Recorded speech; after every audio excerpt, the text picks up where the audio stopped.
The English reformers, while repudiating the tenets of Romanism, retained many of its practices. Although the authority and creed of Rome were rejected, several of its customs and ceremonies were incorporated into the Church of England's worship.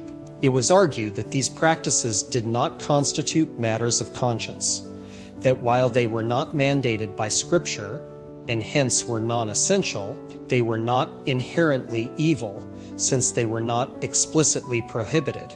It was asserted that their observance served to narrow the divide between the Reformed churches and Rome, and it was contended that they would facilitate the acceptance of the Protestant faith by Catholics. To those with traditional and compromising spiritual views, these arguments seemed conclusive. However, there existed another group that did not share this perspective.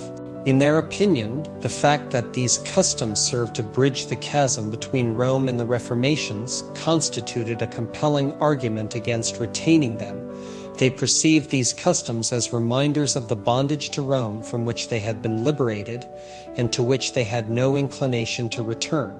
They reasoned that God had established in His Word the regulations governing His worship, and that humans were not at liberty to augment or diminish these regulations. The inception of the Great Apostasy lay in seeking to supplement God's authority with that of the Roman Catholic Church. Rome commenced by imposing what God had not prohibited and concluded by prohibiting what He had explicitly enjoined.